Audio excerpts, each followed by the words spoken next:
Halo majikan, selamat datang lagi di teman cerita horor Tobar. Yang mana cerita kali ini tuh datang dari teman kita namanya Sena. Sena ini tuh seorang dosen, gengs. Halo Bu dosen, begitu ya. Dan udah berkeluarga juga. Suaminya itu bernama Agus. Dan mereka ini punya 2 orang anak. Anak pertama bernama Laras, berusia 5 tahun. Dan yang kedua itu Bayu, masih usianya 6 bulan. Nah, mereka semua ini tinggal di rumah orang tuanya Sena. Yang sebenarnya nih, abis melahirkan Bayu, Sena sendiri sempat diminta sama suaminya untuk cuti kerja. Kayak di rumah aja lah, fokus sudah ngurus 2 anak mereka. Apalagi di rumah itu masih tinggal juga nih orang tuanya. Bapaknya tuh mengalami demensia alias pikun akut yang suka lupa tiba-tiba. Otomatis kan kalau orang demensia itu harus dijagain terus ya gengs ya. Dan ibunya juga mengalami stroke setengah badan. Jadi hanya bagian tubuh kirinya aja yang bisa gerak. Pokoknya kalau ngapa-ngapain harus dibantu sama orang. Di sana juga ada kakaknya Sena yang belum menikah bernama Sarah. Nah, Sarah sendiri itu punya anak dari hasil yang tidak diinginkan, alias dia menjadi korban pemerkosaan. Dimana anak itu bernama Zalim yang usianya waktu itu 3 tahun. By the way, ibunya Sena dan Sarah ini mengalami stroke ya karena kejadian Sarah ini sebenarnya. Soalnya waktu itu pas Sarah katanya habis pulang kantor malam-malam, dia dihadang sama 3 laki-laki yang lagi mabok. Yang awalnya kayak mau malak dia, kayak mau nyopet jambret gitulah. Tapi ya ujung-ujungnya menjadi seperti itu. Namun pelaku sih udah ditangkap dan udah dipenjara. Nah, semenjak itu Sarah ini semacam punya gangguan mental di mana dia jadi takut untuk keluar rumah, yang ibaratnya kayak trauma gitulah, menginjakan kaki di luar rumah merasa tuh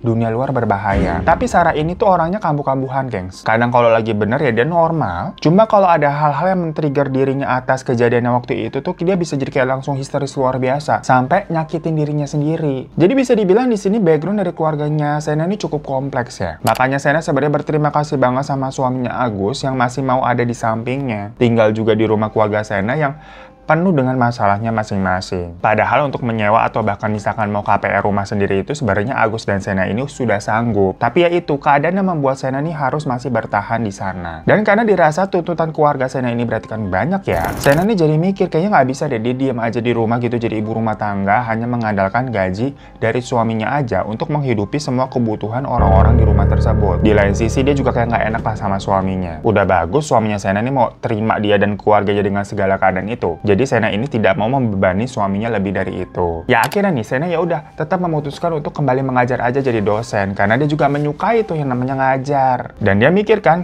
di rumah pun sementara ini ada kakaknya Sarah yang bisa dititipin anak-anak sama semua anggota keluarga. Karena memang keadaan Sarah waktu itu tuh udah jarang kambuh-kambuhan, udah lama kan, udah 3 tahun berjalan. Cuma tetap aja Sarah ini nggak mau kembali kerja dan memang tidak dibiarkan juga ya sama Sena untuk kerja di luar karena akan banyak hal-hal yang bisa men-trigger dirinya Sarah maksudnya. Kayak keadaan pulang kerja dan sebagainya. Ya udahlah, Sarah di rumah aja daripada nanti kambuh lagi gitu loh kalau keluar-keluar. Namun sekitar 5 bulan setelah Sena ini udah kembali mengajar ya beraktivitas normal, ada kabar yang membuat si Sarah ini tuh kambuh, gengs. Jadi biasa tuh gara-gara tetangga-tetangga gosip sebenarnya. Jadi ada tetangga mereka yang ngabarin kalau 1 dari 3 pelaku yang waktu itu memperkosa Sarah katanya telah dibebaskan. Jadi yang paling ringan itu katanya hukumannya 3 tahun penjara. Soalnya 1 orang itu katanya tidak ikut memperkaos tapi ikut membantu 2 pelaku lain lah. Si tetangganya itu tuh tadi laporan ke Sena sebenarnya. Tapi ternyata kedengaran nama si Sarah. Yang menyebabkan si Sarah histeris luar biasa mendengar ada pelakunya yang waktu itu memperkosa dia udah bebas, ngamuk-ngamuk udah ketakutan. Pokoknya akhirnya Sarah ini sampai harus dirawat di rumah sakit jiwa lagi. Tapi FYI aja nih gengs ya, berobat ke rumah sakit jiwa itu bukan hanya untuk orang-orang gila loh. Orang-orang yang mempunyai masalah mental issue, trauma, dan lain-lain itu juga bisa berobat ke sana. Sama halnya kita berobat ke rumah sakit biasa, tapi kan ini rumah sakit untuk kejiwaan. Jadi Sarah ini belum terindikasi masuk ke dalam ODGJ, tapi punya masalah mental trauma yang belum selesai gitu loh. Dan biasanya perawatan intensifnya nih kata Sena itu sekitar 9-21 hari. Ya tergantung nanti dilihat keadaannya gimana. Gak jauh beda sama berobat misalkan ke psikolog atau psikiater, tapi kan kalau itu hanya terapi beberapa jam aja ya. Nah kalau di rumah sakit jiwa nih dirawatnya secara intensif, macam lo rawat inap di rumah sakit udah. Nah karena Sarah jatuhnya dirawat nih, jadinya orang tua sama anak-anak di rumah siapa yang jagain ntar? Kan kemarin-kemarin emang si Sarah tuh yang tugasnya jaga rumah. Makanya karena Sarah ini mendadak seperti itu, Sena ini langsung kelimpungan gitu, nyari-nyari pengasuh untuk di rumahnya. Ya soalnya Sena sendiri kan udah telanjur masuk kerja tuh untuk ngajar yang posisinya waktu itu nggak bisa tiba-tiba minta cuti atau berhenti seenaknya. Dan buat nyari pengasuh yang bisa ngurus orang tua sama anak kecil itu kan susah ya. Nggak bisa sembarangan. Maksudnya bukan kayak cuma nyari ART bisa buat bersih-bersih atau masak doang, beda. Habisnya waktu Sena udah ngobrol-ngobrol nih sama ibu-ibu tetangga segala macem, ya rata-rata mereka taunya hanya ART buat bersih-bersih rumah gitu loh, nggak tahu yang pengasuh-pengasuh yang khusus. Akhirnya si Sena ini nulis status di Facebook kayak butuh pengasuh lansia, anak kecil juga, urgent, mohon info. Ada beberapa orang nih yang ngirim-ngirim pesan gitu membalas statusnya si Sena. Tapi kan rata-rata itu memang mutual friends si Sena ya, yang kayak ngerekomendasikan pengasuh yang mereka kenal. Tapi ada satu orang nih namanya Jumi nge-message langsung juga yang bilang katanya dia tahu dari Ibu Yuni. Jadi Ibu Yuni itu adalah salah satu kenalannya Sena juga memang. Jadi masuk akal memang kayak tahu dari Bu Yuni, mungkin Bu Yuni yang ngeliat statusnya si Sena terus ngasih tahu si Jumi gitu loh. Yang setelah Sena saring-saring segala macam nih, memang Jumi inilah yang kayaknya bisa cepat untuk datang dipanggil kerja dan harganya cocok. Dan dia bilang memang sebelumnya pernah kerja di rumah si Bu Yuni itu untuk ngurus orang tuanya Bu Yuni. Tapi kebetulan memang orang tuanya Bu Yuni tuh belum lama udah meninggal, jadinya Jumi belum ada kerjaan lagi. Ya udah akhirnya dipanggil tuh si Jumi ke rumah. Dan waktu sampai rumah diwawancara segala macam, bagus. Apalagi Sena tahu nih Bu Yuni itu kan terkenalnya katanya perfeksionis. Jadi kayaknya Jumi ini tuh emang oke lah karena pernah kerja di rumahnya Bu Yuni. Ya udah, Sena sama Agus langsung mempercayakan semuanya ke Mbak Jumi. Karena kan jatuhnya ini memang sudah rekomendasinya Bu Yuni ya, kenalannya Sena sendiri. Ya bener aja nih, selama beberapa hari Sena udah ngeliat kan kerjanya si Jumi bener telaten, deket sama anak-anak juga. Orang tuanya juga merasa nyaman, dibilang kata bapak ibunya bagus itu si Jumi. Ya mantep punya. Sampai kira-kira 6 hari setelah Jumi udah kerja di situ, Zalim nih anaknya Sarah, itu tahu-tahu bilang ke Sena untuk ditemenin tidur. Ya karena kan mungkin dia biasanya tidur sama ibunya tuh Sarah. Nah pas Sena nanya kayak kenapa takutnya tidur sendiri, Zalim bilang katanya di jendela ada orang dibungkus kain, matanya merah gitu kan. Tapi ya ini anak umur 3 tahun ngomongnya juga masih nggak jelas waktu itu. Sena bingung kan kayak, hah maksudnya apa dibungkus gimana? Zalim bilang, iya itu dibungkus putih-putih gitu, matanya merah, aku nggak mau lihat, serem. Sena cukup shock ya dengernya selama ini karena dia tinggal di rumah tersebut nggak pernah ada apa-apaan. Dan ini kan yang ngomong anak kecil ya, antara itu beneran dia bisa lihat atau halusinasi anak-anak. Pilihannya cuma 2 tuh. Ya udah akhirnya si Sena kan nemenin Zalim tuh tidur di kamarnya si Sarah. Nah waktu lagi tidur nih, dia mendengar ada suara baby Bayu tuh lagi nangis. Yang otomatis Sena keluar dari kamar untuk ngecek ke kamarnya dia. Tapi ternyata bayinya nggak nangis, lagi tidur. Agus si suaminya juga lagi tidur. Sampai Sena bingung, hah? Tadi suara bayi dari mana? Ya karena dia lihat nih situasinya aman, dia balik lagi tuh ke kamarnya Sarah. Dan ternyata Zalim lagi duduk tuh di atas kasur kayak kebangun. Sarah minta maaf tuh karena mungkin tadi dia buka pintu buru-buru yang membuat si Zalim bangun. Di situ Zalim ngomong, "Baby Buyu minta susu." Zalim ngomongnya masih baby Buyu gitu, mungkin nggak bisa ngomong Bayu. Nah Sena kan mikir kan, berarti tadi Zalim nih juga dengar suara bayi nangis yang dikira itu baby Bayu. Cuma ya udah Sena kayak nidurin Zalim lagi. Udah tidur nih, tahu-tahu si Sena nih mendengar ada suara bayi nangis tapi banyak saut-sautan gitu ya, langsung melek lah dia. Tapi di situ dia melihat si Zalim masih tidur. Sena mencari sumber suaranya kan, karena banyak nih suara bayi yang gak cuma satu kali ini. Ya aneh banget ini suara bayi siapa kok banyak banget. Dan di situ si Sena baru nyadar kalau ada sesuatu di luar jendela. Jadi jendelanya ketutup gengs, ada korden yang ketutup juga. Cuma di kamarnya Sarah itu tuh, di luar jendelanya ada semacam apa sih namanya? Topi-topian ya, yang kayak cor-coran biar nggak tampias hujan dari atas. Nah, di topi-topian itu tuh ada lampu. Jadi walaupun kordennya ketutup, kalau ada sesuatu dari luar tuh jadi ada siluetnya karena ada lampunya itu loh. Nah, dari situ terlihat siluetnya kayak siluet pocong, gengs. Awalnya diam doang. Ya makanya saya kira itu batang pohon atau lampu listrik yang mungkin kena cahaya lampu jadi bias gitu loh, membentuk kayak siluet pocong. Tapi nggak lama siluet itu gerak dan geraknya ke atas terbang. Langsung kaget lah Sena. Dilihat lagi si Zalim masih tidur nih. Dia nggak tahu mesti kabur apa bagaimana. Tiba-tiba ada suara dari jendela tuh kayak klotek gitu loh. Ya di situ si Sena langsung kabur tuh, lari ke kamarnya dia, bangunin suaminya. Dan mereka berdua balik lagi ke kamar untuk gotong Zalim yang masih tidur tuh dibawa ke kamar mereka. Besoknya Sena nih mencoba melihat ke bagian luar jendela kamarnya Sarah. Yang mana di sana memang ada beberapa pohon tuh yang dulu pernah ditanam sama ibu mereka udah gede. Jadi kamarnya kan mengarah ke pekarangan depan rumah ya. Sena nggak bahas tuh sama suaminya. Bayangan kemarin itu tuh pohon yang kepantul cahaya atau bukan ya? Soalnya gerak gitu, terbang ke atas. Cuma ya karena Agus dan Sena nih harus berangkat kerja ya pagi-pagi tuh, akhirnya udahlah mereka pergi dan menitipkan semuanya ke Jumi. Hari itu si Sena nih ngajarnya sampai sore, gengs. Sementara suaminya ada lembur. Nah waktu Sena pulang nih, pas buka pintu, dia ngeliat Laras tuh lagi nibanin si Zalim tuh di lantai, tengkurap gitu dua-duanya jadi tiban-tibanan. Laras di atas, Zalim di bawahnya tuh telungkup berdua. Sena nanya kan, ngapain kalian? Soalnya si Zalim sampai nangis, geng, kegencet sama si Laras di atasnya. Tapi Laras yang ngeliat si Sena baru balik, dia langsung kayak meluk Sena dan teriak kayak mama gitu loh. Laras nih bilang, itu tadi adek Zalim mau diambil, tapi aku bilang nggak boleh, no gitu. Ya Sena nanya kan, mau diambil sama siapa? Itu yang dibungkus putih matanya merah, kata si Laras. Ya Sena langsung meluk Zalim yang masih nangis tuh kan ditungkap di bawah sambil manggil-manggil Jumi. Yang ternyata Jumi abis mandiin baby Bayu dan dikasih ke Sena buat minum ASI kan. Sena minta Jumi jagain Lara sama si Zalim. Nah selagi Sena lagi ngasih susu nih ke baby Bayu, dia nengok ke kamar orang tuanya juga tuh, memastikan mereka ini udah makan, udah dimandiin juga. Ya kalau orang tuanya sehari katanya sekali aja mandinya pas pagi tuh, karena mereka kan nggak banyak beraktivitas. Ya Sena pokoknya sambil ngobrol-ngobrol sama bapak ibunya tuh di kamar tuh. Sena nanya-nanya juga gimana Jumi kerjaannya, bagusnya? Ya orang tuanya sih bilang bagus kok. Cuma mereka tetap berharap kalau Sarah bisa cepat balik rumah. Nggak berharap Jumi terus-terusan yang jaga mereka, yang namanya juga orang tua ke anak ya khawatir. Malamnya nih, Lara sama Zalim tahu-tahu datang ke kamarnya Sena. Mereka berdua nggak mau tidur sendiri karena takut katanya ada putih-putih yang tadi siang datang. Si Laras bilangnya begitu. Jadi Laras kan emang udah punya kamar sendiri sebenarnya. Tapi baru kali itu tuh tahu-tahu dia minta tidur di kamar orang tuanya lagi. Ya udah akhirnya semua pada tidur bareng tuh, numplek jadi satu kamar. Dan malam itu nggak ada apa-apaan. Namun pagi-paginya, pas sebelum mau berangkat kerja, biasa Sena ini kan pompa ASI dulu tuh buat baby Bayu. Udah dapat 2 kantong katanya tuh. Tapi pas mau dimasukin ke kulkas, jadi itu ada satu kulkas kecil yang khusus buat stok ASI itu di rumah. Nah pas dibuka nih, dilihat semua kantong ASINya tuh udah berubah menjadi darah, gengs. Jadi warnanya kayak pink pucat. Kaget kan Sena ya? Dan nanya ke ibunya, apa kemarin di rumah ini sempat mati listrik sebentar atau gimana? Dibilang enggak, nggak ada pemadaman, kok nggak ada mati listrik. Dan di situ ibunya Sena juga kaget ngeliat stok ASINya yang udah pada jadi darah semua itu di dalam kulkas. Si bapaknya ini tau-tau bilang, diminum pocong itu. Sama si ibu langsung kayak, hush, pocong-pocong dari kemarin ngomongnya pocong terus kamu. Jadi kata si ibu nih, bapak itu kan ngomongnya emang suka ngaco ya gengs ya. Maklum namanya juga orang demensia. Dari beberapa hari yang lalu katanya suka ngomong ada pocong terus gitu, ngeliat pocong. Tapi sama ibu nggak pada ditanggepin. Karena si ibunya nggak ngeliat ada apa-apaan. Ya dikiranya si bapak ngelantur doang ngomongnya. Perkara kebetulan memang sebelumnya mereka nih abis nonton film horor tuh di kamar. Abis itu si bapak ngomongin pocong mulu. Ya kalau Sena sama Agus tuh bingung ya menyikapi semua ini tuh aneh. Akhirnya mereka kayak mengedepankan logika aja. Mungkin kulkasnya rusak. Karena ASI nih kalau basi memang bisa menjadi begitu kali.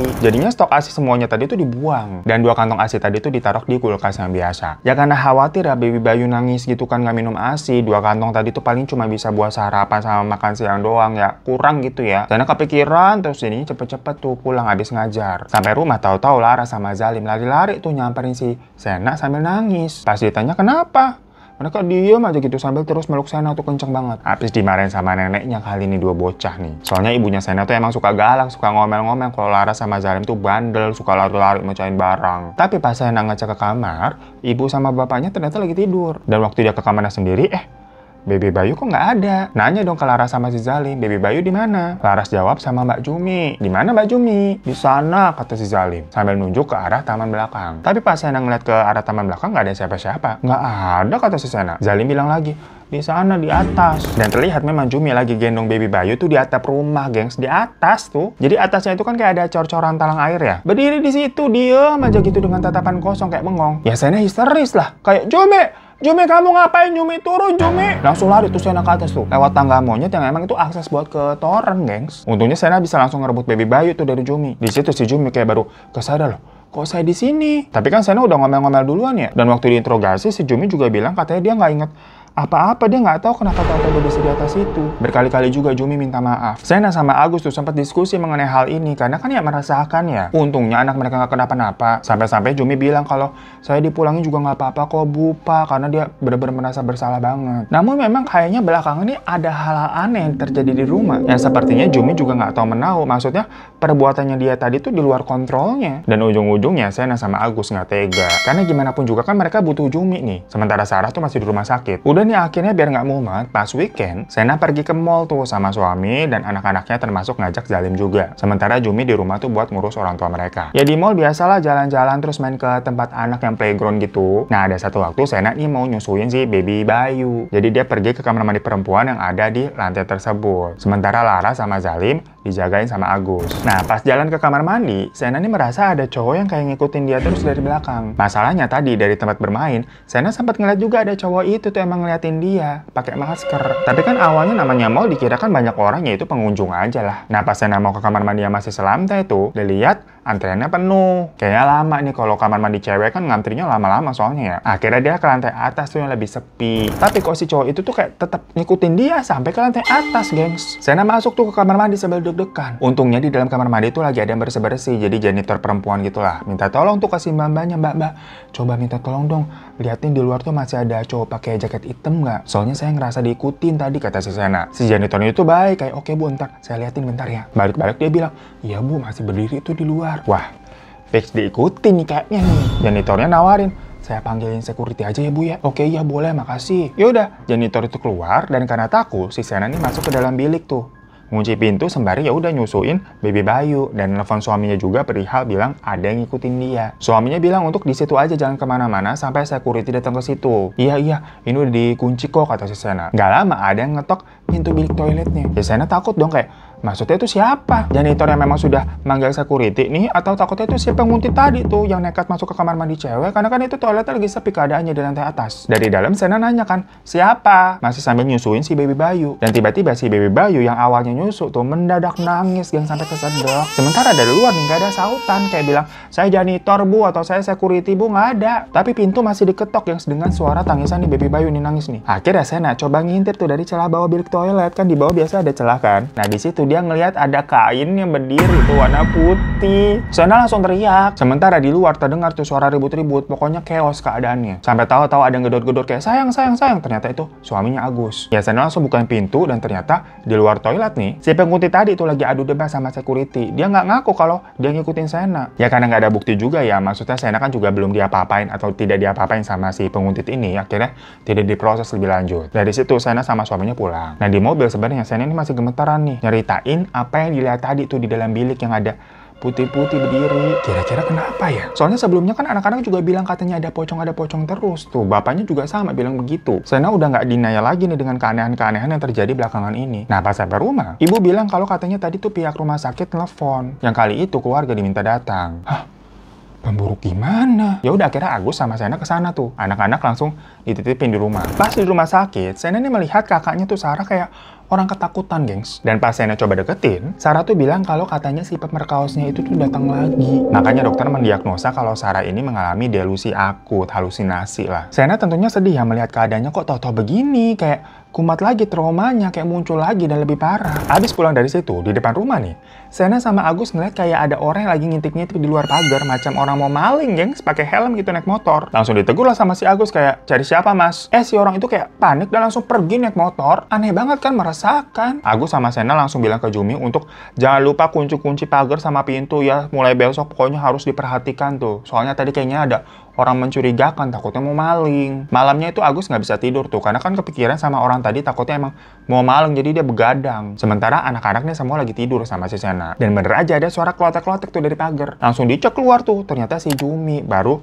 abis dari luar kayak itu jam 10. Dari mana mbak? Kata si Agus kan. Ternyata Jumi bilang abis dari warung beli koyo sama obat flu. Soalnya dia kayak demam, mau sakit pak. Oh kenapa nggak bilang, padahal di rumah ada obat, kata si Agus kan. Tapi si Jumi bilang, nggak enak, udah saya beli sendiri aja di luar. Ya udah nggak apa-apa, pastiin gembok-gembok lagi ya, semuanya udah digembok tuh. Jumi masuk ke dalam dan ya udah malam itu nggak ada apa-apa. Besoknya nih pas Sena selesai ngajar tuh mau pulang, tahu-tahu Sena ditelepon sama Bu Yuni. Di situ Bu Yuni bilang kayak, loh aku baru tahu loh Sarah ternyata masuk rumah sakit lagi ya, gimana keadaannya? Ya nanya kabar gitulah, kayak denger si Sarah kan katanya tambah parah tuh di rumah sakit. Ngobrol-ngobrol tuh tentang Sarah tuh, sampai si Sena bilang, ya untungnya sekarang ada Jumi, makasih ya Bu Yuni ya udah nginfoin ke Jumi nih, aku lagi nyari pengasuh kemarin. Bener-bener ngebantu banget ya di rumah. Tapi Bu Yuni kayak bilang, hah?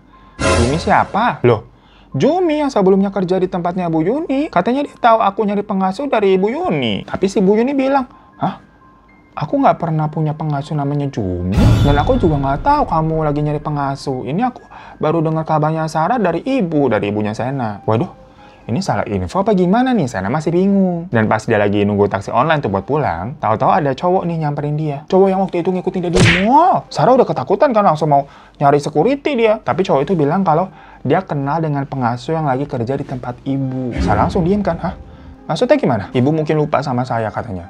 saya ini Edi, salah satu orang yang dipenjara atas kasus Mbak Sarah. Dengar begitu, si Sena langsung kayak kesambar petir kan, takut disamperin begitu loh. Untungnya di kampus siang itu cukup rame ya, belum malam nih, masih siang. Tapi tetap si Sena akhirnya manggil security tuh buat nemenin dia, dan Edi nggak keberatan. Jadi ternyata yang diomongin tetangga tempo hari tuh tentang pelaku yang katanya bebas, satu pelaku tuh ternyata ya si Edi ini. Pelakunya kan ada 3. Yang pertama ada namanya Irwan, Ari, sama si Edi. Irwan sama Ari itu divonis 12 tahun penjara. Dan Edi ini 3 tahun karena dia tidak dianggap melakukan tapi membantu statusnya. Nah, Edi ini tuh bilang kalau dia adalah iparnya Irwan. Jadi kakaknya Edi nikah sama Irwan. Waktu itu ceritanya Edi itu disuruh jemput Irwan sama si kakaknya. Soalnya kakaknya itu lagi hamil, gengs. Dia gede kayak suaminya ini keluar mabok-mabokan, takutnya ntar main cewek segala macam. Pokoknya cemburuan banget, curigaan terus sama suaminya. Ya Edi yang disuruh kakaknya nurut-nurut aja. Jemputlah tuh si Edi ke tempatnya Irwan sama Ari lagi mabok. Udah dijemput nih, pulang bonceng 3. Mereka ketemu sama Sarah tuh yang lagi pulang sendirian, kayak orang linglung gitu dilihatnya. Situasinya juga kebetulan memang sepi. Nah basicnya Irwan sama Ari ini emang tukang copet. Jadi ngeliat ada mangsa begitu,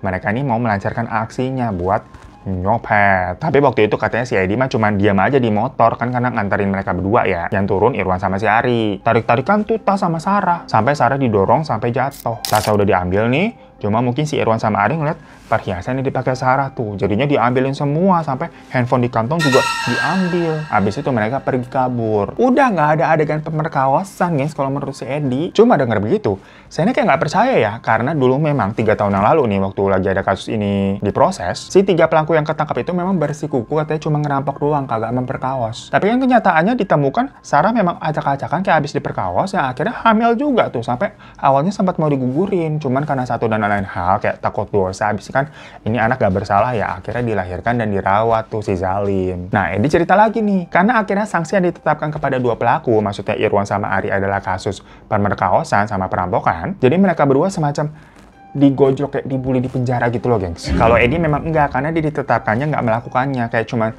semacam membantu tuh jadi supir doang. Nah sebelum Edi keluar penjara tuh, Irwan itu katanya meninggal di dalam penjara karena digojlok terus sama napi-napi lain selama 3 tahun. Ari pun juga nasibnya digojlok tapi masih bertahan, masih hidup. Nah istrinya Irwan nih, atau kakaknya Edi berarti ya, itu nggak terima kalau suaminya meninggal. Karena dia setiap hari sebelum-sebelumnya masih suka jengukin tuh rutin di penjara, kok tau-tau meninggal. Dimana di lain sisi dia juga yakin kalau suaminya seharusnya kayak Edi aja ditahan 3 tahun atas dasar copet atau rampok lah. Bukan kena pasal berlapis sampai pemerkosaan yang hukumannya lebih berat yang ujung-ujungnya digojok sama tahanan lain. Soalnya kalau di penjara ya napi-napi dengan kasus-kasus seperti itu memang katanya kan lebih suka jadi target gojlokan ya. Dianggap kasta yang paling nista lah, apalagi kalau misalkan pelecehan pemerkosaannya tuh korbannya di bawah umur. Yang ternyata kakaknya Edi yang dimaksud ini ya udah tahu kan siapa. Jumi yang kerja di rumahnya si Sena. Jumi awalnya ya udah nerima tuh sebenarnya kalau suaminya di penjara. Karena gimana pun juga kan, ya suaminya bersalah tuh berbuat kriminal, jambret atau nyopet gitulah. Dipikir-pikir kalau di penjara juga dia nggak bakal main cewek nih. Jadi ya udah lu di penjara aja lu, tapi gua jengukin terus. Namun setelah ternyata suaminya ini meninggal, Jumi nggak terima kan. Jadinya dia mau menuntut balas ke Sarah, gengs. Karena si Sarah telah menuduh suaminya itu memperkaos yang mana hukumannya lebih panjang dan jadi digojok di dalam penjara. Wah ini riuh banget ceritanya sampai si Sana juga mau pingsan dengernya. Nah pokoknya dari situ si Jumi ini ngepoin Facebooknya Sarah dulu. Tapi Sarah ini kan orangnya nggak aktif ya, alias jarang banget ngepost apa-apaan, kayak cuma punya akun doang. Tapi isinya mah kagak ada. Yang sering ngepost itu si Sena. Ya karena mutualan, si Sena juga sering nge-tagin si Sarah, jadi muncul tuh di homepage-nya. Nah Jumi ngeliat postingan Sena, nyari pengasuh. Dia kepoin lagi tuh mutualannya Sena dengan sosokan bilang dapat infonya dari Bu Yuni. Jadi di profiling dulu sama si Jumi, gengs. Nah, Jumi ngelamar jadi pengasuh kan. Sekalian sebenarnya dia mau ngeliat langsung nih, anaknya si Sarah nih mau memastikan apa itu benar anaknya Irwan atau bukan. Karena di FB lagi-lagi Sarah nggak pernah posting foto apa-apa. Dan saya lebih sering posting foto anak-anaknya sendiri, Lara sama Bayu. Dan aja pas udah ngeliat Zalim secara langsung, dia yakin itu bukan anaknya Irwan karena mukanya kagak ada mirip-miripnya sama sekali. Makanya dari situ Jumi mantap mau membalaskan dendam ke Sarah. Sarah yang awalnya kambuh itu kan memang karena trigger omongan dari tetangga nih. Tapi pas di rumah sakit, kondisinya makin kacau, makin parah. Yang ternyata itu tuh ulah Jumi yang menyantet Sarah pakai barang-barang pribadinya Sarah yang dia temukan di kamarnya Sarah kayak sisa rambut disisir, baju segala macem. Makanya dari situ kan ada penampakan-penampakan pocong yang mana itu adalah arwah pocongnya Irwan yang dipakai sama Jumi untuk melakukan aksi balas dendamnya, gengs. Nah, tujuannya Edi datang itu awalnya mau ngasih tahu, tapi dia masih ragu-ragu tuh waktu di mall tuh, masih takut-takutan karena kan yang mau dia infokan ini adalah kakaknya sendiri si Jumi. Jadinya maju mundur tuh. Cuma Edi sendiri pun dari awal udah merasa berdosa dengan kejadian waktu 3 tahun lalu. Dia kayak, aduh, pengen menyudahi semua ini, pengen tobat gitu loh. Dan semalam dia udah nyamperin kakaknya ternyata. Jadi Jumi yang keluar malam-malam tuh yang dilihat sama Agus katanya beli obat, ternyata nemuin Edi di luar. Dimana Jumi di situ minta tolong sama Edi buat katanya nyulik baby Bayu. Karena inget gak, Jumi waktu 3 tahun lalu itu kan juga lagi hamil. Sampai-sampai nyuruh si Edi tuh jemput si Irwan suaminya karena takut main serong sama perempuan lain di luar, orang lagi hamil istrinya di rumah. Tapi pas dengar suaminya ditangkap karena kasus perampokan dan pemerkosaan sampai hukumannya 12 tahun, langsung guguran. Nah, Edi nih nggak mau nasib kakaknya ntar di penjara gara-gara nyulik bayi. Edi sendiri kan udah kapok ya, habis dia tahu bagaimana kehidupan penjara, makanya dia nemuin Sena tuh. Dengar begitu, Sena langsung telepon orang tuanya di rumah, tapi nggak diangkat-angkat. Dia telepon Agus tuh supaya cepat-cepat pulang ke rumah. Pas mereka pulang, ternyata semua orang di rumah tuh udah pada tidur karena dikasih obat tidur sama Jumi. Ya bapak, ibu, bahkan Zalim sama Laras pada tidur. Sementara Jumi sama baby Bayu udah nggak ada. Dikejar tuh ke terminal segala macam yang ujung-ujungnya ternyata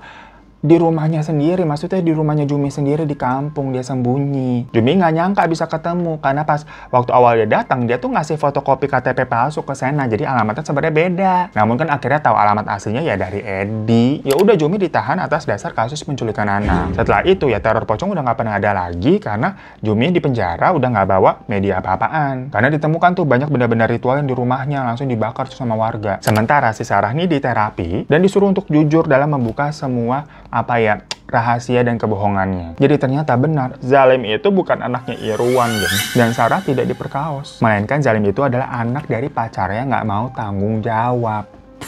Pas tahu si Sarah hamil, terus pacarnya nggak mau tanggung jawab, Sarah ya kacau tuh perasaannya tuh. Dia pulang kerja, dirampok. Ya akhirnya dia mengarang cerita kalau dia diperkaos. Karena dia berpikir kalau diperkaos itu bukan aib karena kan itu bukan kesalahannya. Beda dengan kalau punya anak dari berbuat di luar nikah. Kesannya ya Sarah yang binal gitu loh. Dan hal itu akhirnya ditanam di dalam pikirannya kalau dia adalah korban pemerkosaan. Jadi bener apa yang diceritain Edi itu kalau malam itu sebenarnya nggak ada yang namanya pemerkosaan. Hanya adanya perampokan-perampokan barang berharga aja. Ya dari situ jujur nih kata si Sena, keadaan rumahnya itu sempat chaos banget. Tapi perlahan-lahan semuanya bisa pulih lagi.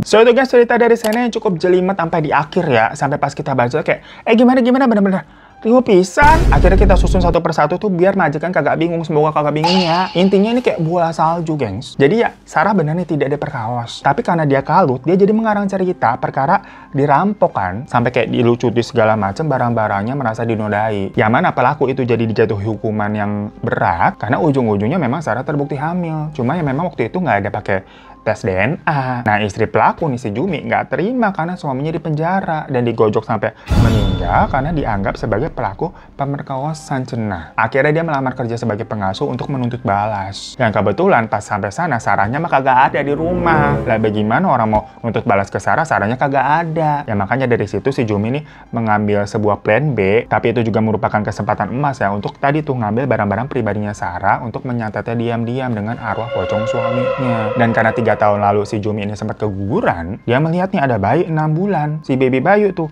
Jadi pengen diambil buat ngegantiin anaknya nggak jadi lahir dulu. Begitu majikan. Ya bingung ya kalau ditanya, terus siapa yang salah dalam cerita ini? Kayak semuanya salah aja menurut gue dah. Kagak ada yang benar. Ya yang benar mungkin Sena, suami sama orang tuanya aja ya. Makanya tadi Sena sempat bilang kalau keadaan di rumahnya sempat chaos gitu, kacau. Karena Sena sendiri sempat ngerasa marah dan kecewa dengan kakaknya Sarah. Perkara kakaknya dibohong nih, sampai si Jumi dendam gitu loh. Ujung-ujungnya hampir celaka baby Bayu tuh anaknya Sena. Yang gitu-gitu loh, maksudnya kok Sena juga yang jadinya kena. Tapi ya sekarang katanya semua udah rukun lagi. Dan Jumi udah bebas juga kata Sena. Tapi ya udah mereka menjalani hidup masing-masing aja. Udah nggak ada teror-teroran atau dendam-dendaman satu sama lain. Ya terima kasih banyak ya Sena untuk ceritanya ya. Kita juga sampai berasap nih kepalanya ya. Terima kasih buat majikan yang udah nontonin terus. Boleh minta klik tombol subscribe-nya ya. Minta like-nya juga kalau mau kirim-kirim cerita. Bisa di bawah ini. Pokoknya selama bulan Oktober ini full kebanyakan akan TC sampai berasap otaknya. Assalamualaikum warahmatullahi wabarakatuh.